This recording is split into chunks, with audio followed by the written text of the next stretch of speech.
Bismillahirrahmanirrahim. Assalamualaikum warahmatullahi wabarakatuh. Perkenalkan, nama saya Abdul Rahman Stambuk, F11222036. Pada kesempatan kali ini saya akan menjelaskan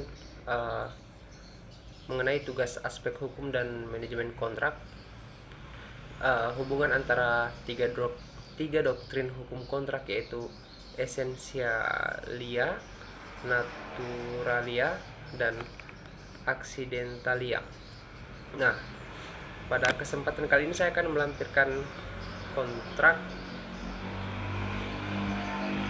Nah, ini adalah kontrak kerjasama antara PT Askrindo, Asuransi Kredit Indonesia, cabang Palu, dan antara perusahaan CV Rumbia Triputra, yang direkturnya atas nama saya sendiri, yaitu Abdul Rahman. Nah, pada kesempatan kali ini yang pertama saya jelaskan mengenai doktrin essentialia, yang mana doktrin essentialia ini mencakup elemen-elemen yang harus ada di dalam kontrak agar dianggap sah. Nah, contoh yang ada pada kontrak ini, dalam kontrak dilampirkan ini, yaitu kedua belah pihak bekerja sama, melakukan perjanjian untuk melakukan perencanaan proyek renovasi gedung Askrindo cabang Palu. Nah, di surat perjanjian ini kan telah ditetapkan ini lingkup pekerjaannya. Pihak pertama sebagai PT Askrindo, pihak kedua sebagai CV Rumbia Triputra. Nah, yang kedua, contoh pokok-pokok perjanjiannya, adapun lingkup yang telah diatur lingkup pekerjaannya. Jadi, mulai dari nama pekerjaannya, lingkup pekerjaannya. Jadi ada persiapan dan penyusunan konsep perencanaan, penyusunan pengembangan perencanaan, penyusunan RAB, RKS, BK, dan lainnya. Nah, hasil kerjanya nanti mungkin bisa dilihat pada gambar. Adapun juga pengawasan berkala secara fisik yang dilaksanakan. Nah, itu tadi contoh dari doktrin essentialia. Yang kedua yaitu doktrin naturalia. Doktrin ini mencakup elemen-elemen secara alamiah dari kontrak, meskipun tidak diatur secara eksplisit. Nah, ini adalah norma-norma yang melekat pada kontrak. Mungkin contohnya itu di sini ada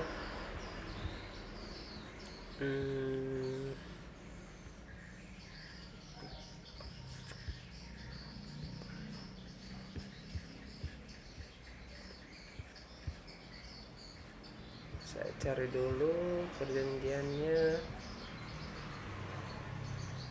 Nah, ini ada Good Corporate Governance, GCG, dan sistem manajemen anti penyuapan.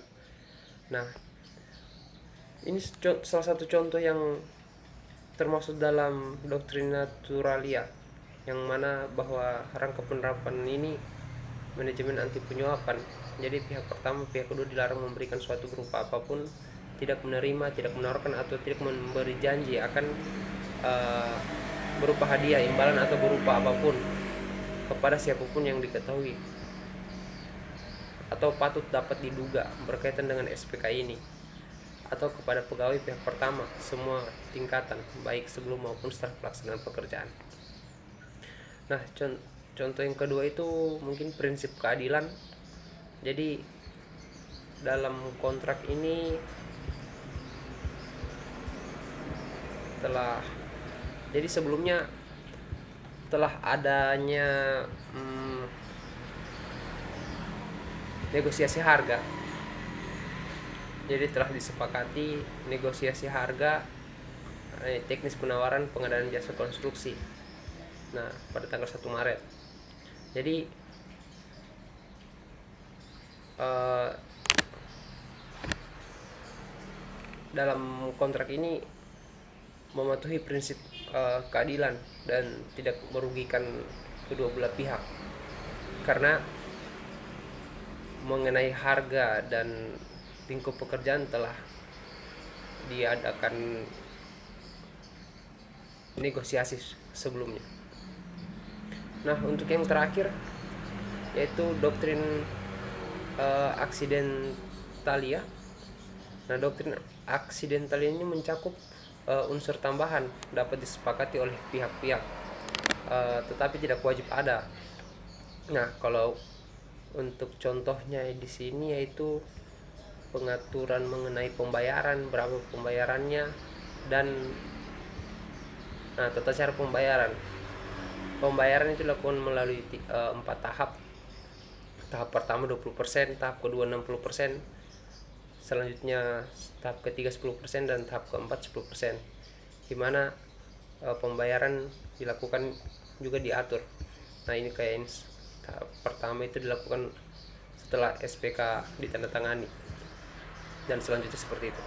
Nah, contoh yang kedua itu ketentuan penalti. Ketentuan penalti itu, nah ini ada sanksi-sanksi dan denda. Apabila penyerahan dilakukan melampaui batas yang telah disepakati, maka pihak kedua dikenakan denda dan lanjut sebagainya. Nah, dan sampai dengan pemutusan surat perintah kerja. Nah, ini adalah contoh yang masuk dalam doktrin aksidentalia. Nah, untuk hubungannya itu dalam suatu kontrak, doktrin esensialia yang pertama tadi membentuk kerangka dasar, doktrin naturalia memberikan panduan etika dan prinsip, sementara doktrin yang terakhir tadi aksidentalia memberikan fleksibilitas dan rincian tambahan yang disepakati oleh kedua belah pihak. Nah, mungkin itu hubungan antara ketiga doktrin tersebut. Mungkin sekian yang dapat saya sampaikan. Terima kasih. Assalamualaikum warahmatullahi wabarakatuh.